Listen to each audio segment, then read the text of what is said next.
کاش یہ بات سمجھ آ جائے. ارے رب پر بھروسہ نہیں کرو گے تو کس پر بھروسہ کرو گے؟ اپنے دین پر, اللہ رسول کے فرمان پر ہی ہمیں بھروسہ نہیں ہے. غور کیجئے, یہ یقین لے آؤ واپس, زندگی میں موج آ جائے گا. زندگی اتنی پرسکون ہو جانی ہے اگر اللہ کے فیصلوں پر یقین آ جائے, اللہ کی عطاؤں پر یقین ہو جائے, آخرت کے وعدوں پر یقین ہو جائے, نبی پاک کی حدیثوں پر یقین ہو جائے. اعلیٰ حضرت رحمۃ اللہ تعالی علیہ کا کیسا یقین تھا. ایک بار غالباً اپنی والدہ کے ساتھ حج پر جا رہے تھے. وہ زمانے میں پانی کے شپ جاتے تھے.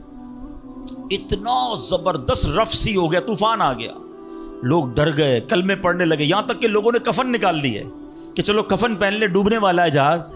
اعلیٰ حضرت امام اہل سنت مفتی ہیں, ٹھیک ہے نا, اتنے بڑے مفتی ہوتے ہوئے آپ نے بھی والدہ کو کہا میں اللہ کی قسم کھا کر کہتا ہوں جہاز نہیں ڈوبے گا. تھوڑی دیر ہوئی تو ایسا ہی ہوا, جہاز کو کام ڈاؤن ہو گیا, سب خیر سے پہنچ گیا. تو ماں نے کہا بیٹا اتنی بڑی قسم کیسے کھا لی تم نے؟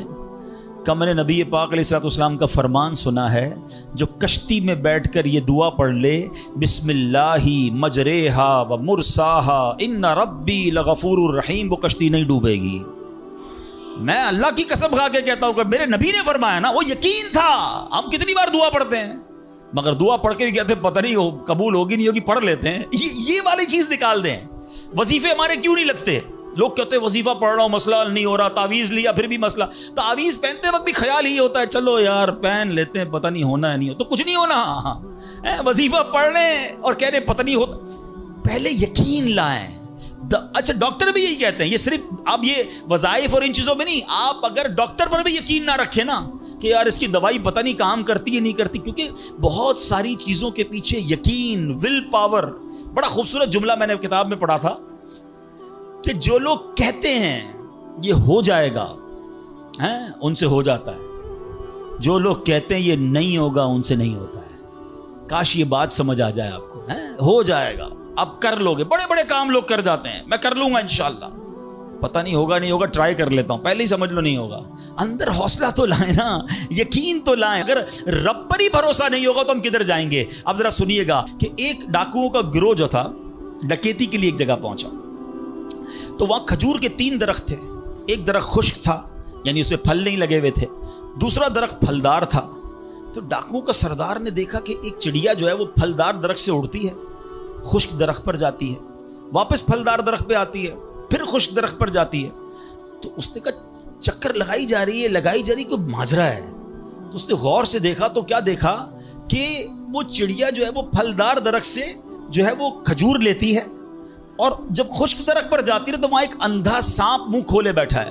وہ چڑیا جا کر اس کے منہ میں کھجور ڈال کے آتی ہے, پھر دوبارہ جاتی ہے کھجور لا کر پھر اس سانپ کے منہ میں ڈالتی ہے. وہ جب ڈاکوؤں نے دیکھا تو وہ تو حیران ہو گیا, رونے لگ گیا کہ اے اللہ پاک, یہ وہ جانور ہے سانپ جس کو مارنے کا حکم تیرے پیارے حبیب علیہ الصلوۃ والسلام نے دیا ہے, کیونکہ یہ مسلمانوں کو تکلیف پہنچاتا ہے. مگر تو نے جب اس کی آنکھیں لی تو اس کے رزق کا انتظام کر دیا, اور ایک چڑیا کی ڈیوٹی لگا دی کہ وہ جا کر اس کو کھانا پہنچائے. تو میں تو اشرف المخلوقات ہوں, میں تیرے بندوں کو لوٹ رہا ہوں. اے اللہ تو میری توبہ قبول فرما, میں آئندہ ایسا نہیں کروں گا. یہ رونے لگا. اب یہ سوچ رہا ہے سبحان اللہ. تو اللہ اکبر, غیب سے آواز آئی کہ اے فلاں میری توبہ کا دروازہ کھلا ہوا ہے. ڈاکو کہتا ہے یا اللہ میں نے توبہ کی. پھر غیب سے آواز آئی ہم نے تیری توبہ قبول کر لی. اچھا جب اس نے توبہ کی تو اس کے سارے ساتھی سن رہے تھے کہ سردار آپ نے توبہ کی, ہم نے بھی توبہ کی. کہا سوچو تو صحیح, ہم ڈکیتی کر رہے ہیں, ہم چوری کر رہے ہیں, رب جب اس اندھے سانپ کو روزی دے گا تو ہمیں کیوں نہیں دے گا؟ ہم اللہ کی قدرت پر یقین کیوں نہ رکھیں؟ سب نے توبہ کر لی. اب جب توبہ کر لی تو انہوں نے کہا کہ اب ایسا کرتے ہیں کہ حج کو چلتے ہیں. سارا قافلہ بنا کر ڈاکوؤں کا قافلہ توبہ کر کے چلا حج کرنے. جب مکہ پاک کے قریب پہنچے نا تو وہاں ایک نابینا بڑھیا تھی. وہ ہر قافلے والے سے اس ڈاکوؤں کے سردار کا نام لے کے پوچھتی تھی. وہ بندہ آیا تو ڈاکوؤں کا جب قافلہ ہے تو کہا میں ہی تو وہ ہوں. تو کہا یہ میرے کپڑے تمہارے لیے ہیں. بولا آپ مجھے کپڑے کیوں دے رہی ہیں؟ کہا میرا ایک بیٹا تھا, اور وہ بیٹا جو ہے اس کے کچھ دن پہلے, بڑا نیک بیٹا تھا میرا, کچھ دن پہلے اس بیٹے کا انتقال ہوا ہے. یہ اسی کے کپڑے ہیں. 3 دن سے مسلسل نبی پاک علیہ الصلوۃ والسلام میرے خواب میں تشریف لا رہے ہیں اور فرما رہے ہیں کہ اس نام کا بندہ آئے گا, اس کو یہ کپڑے دے دینا. ہائے ہائے, ذرا سوچو تو صحیح, جب رب توبہ قبول کرتا ہے تو مرتبے کیسے بڑھا دیتا. کاش یہ بات سمجھ آ جائے. اللہ سے بندہ جب دوستی کر لیتا ہے نا, اللہ پچھلے گناہ معاف فرما دیتا ہے, بلکہ اللہ راضی ہو جائے تو گناہوں کو نیکیوں میں بدل دیتا ہے. مگر کیسے اس ڈاکو کو توبہ نصیب ہوئی؟ یقین. کاش حرام کمانے والا, سود کا کام کرنے والا, کاش رشوت لینے والا, ڈاکہ ڈالنے والا, چوری کرنے والا یہ سوچے کہ میں کیوں کر رہا ہوں, ملاوٹ کرنے والا سوچے. اللہ پر بھروسہ تو رکھو یار, رب نے میرا نصیب لکھا ہوا, جو میرے نصیب میں مجھے مل کر رہے گا. کاش یہ بات سمجھ آ جائے. صدیق اکبر رضی اللہ تعالیٰ عنہ, مسلمانوں کے پہلے خلیفہ, جب آپ نے یہ آیت پڑھی نا قرآن پاک میں, اللہ ارشاد فرماتا ہے وما من دابۃ فی الارض الا علی اللہ رزقها. اللہ فرماتا ہے اور زمین پر چلنے والا کوئی جاندار ایسا نہیں جس کا رزق اللہ کے ذمہ کرم پر نہ ہو. آپ فرماتے کہ جب سے میں نے یہ آیت پڑھ لی, خدا کی قسم میں نے روزی کی فکر کرنا چھوڑ دی ہے. کہ جب اللہ نے ہر کسی کا رزق اپنے ذمے پہ لے لیا تو مجھے کس بات کی ٹینشن ہے. کاش ہمیں یہ بات سمجھ آ جائے کہ ہمیں اب ذرا غور کریں. ابھی یہ اجتماع ختم ہوگا, اگر میں آپ سب کو کہوں کہ بتائیں آپ کے لیے کیا دعا کروانی ہے, تو تقریباً 70-80% لوگوں نے پتہ کیا کہنا ہے, حضور روزی میں برکت کی دعا کر دیں, کاروبار میں برکت کی دعا کر دیں, نوکری نہیں لگ رہی اس کی دعا کر دیں. میں نہیں کہتا یہ دعا نہیں کرنی چاہیے, اللہ سے نہیں مانگیں گے تو کس سے مانگیں گے, لیکن کوئی تو کہے کہ میری ایمان پر موت کے لیے دعا کر دیں, میری قبر جنت کا باغ بن جائے اس کے لیے دعا کر دیں, میں آخرت میں جاؤں تو اللہ مجھ سے راضی ہو جائے اس کے لیے دعا کر دیں. فرق دیکھیں, میری اور آپ کی ٹینشن کیا ہے, دنیا, روزی, مال, حالانکہ اس کا وعدہ ہے, دانے دانے پر لکھا ہے کھانے والے کا نام, مجھے مل کر رہے گا. مگر اللہ نے مغفرت کا وعدہ نہیں کیا ہے. اس کی دعا کہاں ہے, اس کی ٹینشن کیوں نہیں ہے؟ ایسے کئی لوگ مجھے بھی ملے, آپ کو بھی ملے ہوں گے, یار رات کو نیند نہیں آ رہی, کیوں؟ بس یار کاروبار کی ٹینشن بہت ہے. کبھی زندگی میں ایک رات میری اور آپ کی ایسی گزری کہ اس ٹینشن میں نیند نہ آئی ہو کہ قبر میں جاؤں گا تو قبر جنت کا باغ بنے گی یا دوزخ کا گھڑا بنے گی, کلمے والی موت ملے گی کہ نہیں, جنت میں جاؤں گا یا دوزخ میں جاؤں گا, میزان عمل پر جب اعمال تولے جائیں گے گناہ کا پلڑا بھاری ہوگا یا نیکیوں کا پلڑا بھاری ہوگا. یار آج جون جولائی کی گرمی, ہیٹ اسٹروک کی باتیں ہو رہی ہیں, 50 ڈگری میں حال برا ہو گیا. سورج 1 میل پر جب ہوگا اور لوگوں کی پیاس زبان سے باہر زبانیں آئیں گی, مجھے جام کوثر نہ ملا تو میرا کیا بنے گا. کبھی اس کی ٹینشن, اس کا وعدہ نہیں ہے. یہ اللہ سے دعا کرنی ہے, اس کے لیے کوشش کرنی ہے. ساری زندگی ایک ہی ٹینشن, چھوٹا گھر ہے تو بڑا کرنا ہے, کاروبار کو وسیع کرنا ہے, اور آمدنی. اور میں نہیں کہتا دعا نہ کریں, کوشش نہ کریں, خدا نہ خواستہ اس کا کوئی یہ مطلب ڈالے کہ چلو بھائی اب تو اللہ نے اپنے ذمہ کرم پر لے لیا تو اب کوئی کام کاج نہیں کرنا. نہیں, دنیا عالم اسباب ہے, اسباب کا کشکول لے کر بارگاہ الہی میں جانا ہے اور توکل والے انداز میں دعا کرنی ہے, تو اپنی رحمت کے سمندر سے ہمارے اسباب کے کشکول میں وہ ہماری روزی عطا فرمائے گا. اسباب اختیار ضرور کرنے, مگر اسی فکر میں زندگی تو برباد نہ کر دینا کہ سارا صبح سے لے کر شام تک ایک ہی ٹینشن. بھروسہ رکھے رب پر, یقین رکھے رب پر. آج حال یہ ہے, بچہ پیدا ہو جائے تو ٹینشن, او ہو اب میرا بچہ ہو گیا, اس کی آگے پرورش میں کیسے کروں گا, اس کی تعلیم کا کیا ہوگا, اور خاص طور پہ بچی پیدا ہو جائے تو ایسے بدبخت لوگ ہیں کہ اب جناب بیوی کو برا بھلا کہہ رہے ہیں, خاندان میں جھگڑے ہو رہے ہیں بچی کی پیدائش پر کہ اب اس کی شادی کیسے ہوگی, یہ تو بوجھ آ گئی ہے. معاذ اللہ. سمجھ نہیں آتی کہ جس رب نے بچی دی ہے انشاءاللہ رزق بھی وہی دے گا, اسباب بھی وہی دے گا. ارے جب اس نے مجھے پالا ہے وہ اس کو بھی پالے گا. کیا خوبصورت بات علماء نے لکھی, جو رب ہاتھی کو من اور چونٹی کو کن دے سکتا ہے وہ مجھے بھی میرا رزق عطا فرمائے گا. آپ ذرا سوچے تو صحیح, کس کس کو رزق دیتا ہے. حدیث پاک کا مضمون ہے تم اللہ پر بھروسہ کرو, جیسا بھروسہ کرنے کا حق ہے وہ تمہیں ایسے روزی دے گا جیسے پرندوں کو روزی دیتا ہے. پرندوں کو سمجھتے کتنی کیسے روزی ملتی ہے, کبھی گھونسلے دیکھیں پرندوں کے. اچھا پہلے تو یہ نہیں پتا, کراچی والوں کو تو پرندے دیکھنے کو نہیں ملتے, ہم نے درخت کاٹ کے پورا شہری کنکریٹ کا جنگل بنا دیا. ورنہ یہ پوچھے بزرگوں سے, ہم بھی چھوٹے تھے تتلیاں بھی دکھتی تھیں, صبح مدرسے اسکول جاتے تھے تو کوئل کی آواز بھی آتی تھی. اب تو کراچی والوں کے ہارن کی آواز آتی ہے ہم کو. اب تو یہ پرندے بھی چلے گئے. کہاں چلے گئے؟ ہم نے درخت کاٹے, ہمیں اندازہ ہی نہیں کہ درخت ہے کیا. آج گاڑی پارک کرنے کے لیے ہر بندہ درخت کا سایہ ڈھونڈ رہا ہے مگر درخت لگاتا نہیں ہے. کاش یہ بات سمجھ آ جائے کہ جتنے درخت لگتے جائیں گے شہر یا ملک خوشگوار بھی ہوگا, موسم بھی کول ڈاؤن ہو جائے گا. یہ جو آج ہم کہتے ہیں نا اتنی گرمی بڑھتی جا رہی ہے, اس کی ایک بڑی وجہ یہ ہے یہ میرا موضوع نہیں ہے، لیکن جو موسم کا تغیرات، کلائمیٹ ڈس آرڈر ہے، کاش یہ بات سمجھ آئے کہ پلانٹیشن نہیں ہم کر رہے، ہم پودے نہیں لگاتے بلکہ پودے کاٹ دیتے ہیں. کتنے درخت کاٹے، کتنے جنگل ختم کر دیے ہم نے. الحمدللہ دعوت اسلامی کا شعبہ FGRF، اب پلانٹیشن ہم کرتے چلے جا رہے ہیں. 30 لاکھ پودے لگائے، مگر یہ تھوڑے ہیں. کاش میری یہ بات لوگ سن رہے ہوں کہ اگر آپ نے اپنے آنے والی نسلوں کو خوشگوار موسم دینا ہے، اچھے حالات دینے ہیں، ٹھنڈی چھاؤں دینی ہے، آکسیجن کی فیکٹریاں دینی ہیں، تو ہم سب کو کم از کم ایک پودا لگانا چاہیے. 24 کروڑ پاکستانی سب صرف ایک پودا لگائیں اور اس پودے کو درخت بنائیں. صرف پودے کو بچے کی طرح پالیں. آپ یقین کریں ہمارا ملک ایک پورا ملکی باغ بن جائے گا.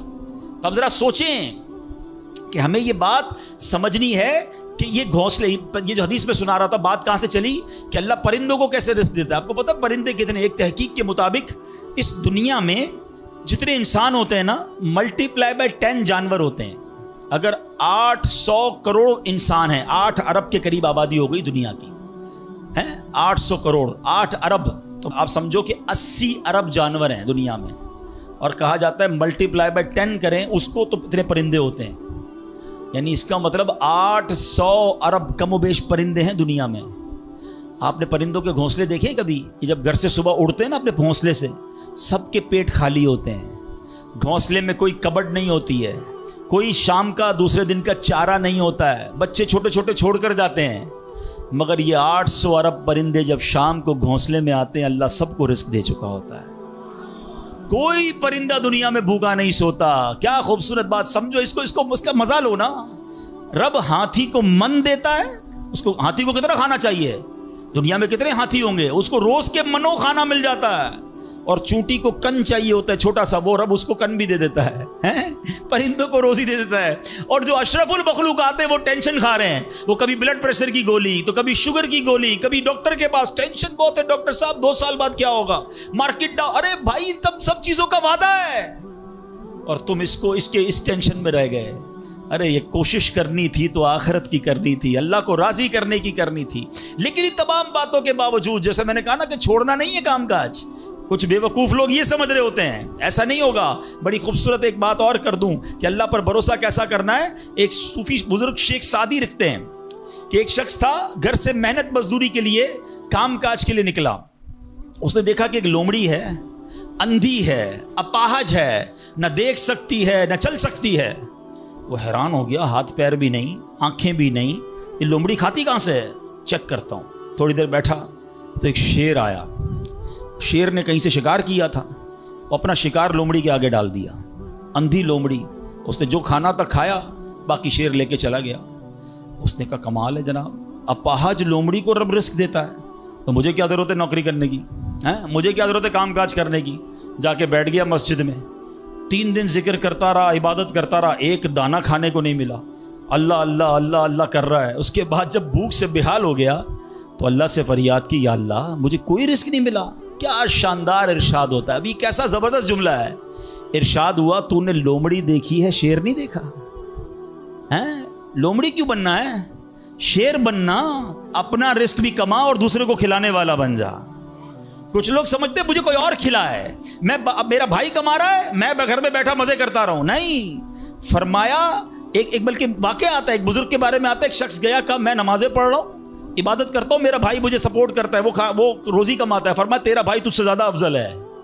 اللہ کو یہ پسند ہے کہ بندہ اپنے ہاتھ سے کمائے، کسی پر ڈیپینڈیبل نہ رہے، کسی پر بوجھ نہ رہے. یہ شریعت کو محمود ہے. کوشش کرنی ہے، پھر اس کے بعد اللہ پر چھوڑ دینا ہے. کوشش سے انکار نہیں ہے، مگر صرف کوشش کرتے کرتے نمازیں بھی جا رہی ہیں، بھروسہ بھی رب پہ جا رہا ہے، یقین بھی ختم ہو رہا ہے، صبح سے شام مال کما رہا ہے، یہ پسندیدہ نہیں ہے. تو ان دونوں چیزوں میں فرق کرنا ہے اور اللہ پر یقین رکھنا ہے. پھر دیکھیں انشاءاللہ کیسے دنیا اور آخرت کی برکتیں ملتی ہیں. تو بہرحال میرے پیارے اسلامی بھائیوں، کاش یقین مل جائے تو پھر دیکھیں یقین کیسے کام بناتا ہے. امام حسن بصری نے ایک حدیث پاک بیان کی. آپ فرماتے ہیں، حدیث سنیے گا. پیارے آقا علیہ الصلوۃ والسلام فرماتے ہیں، لوگوں کو اس دنیا میں سب سے بہترین چیز یقین اور عافیت عطا کی گئی ہے. لہٰذا اللہ پاک سے ان دونوں چیزوں کو سوال کیا کرو. اللہ سے یقین مانگے اور اللہ سے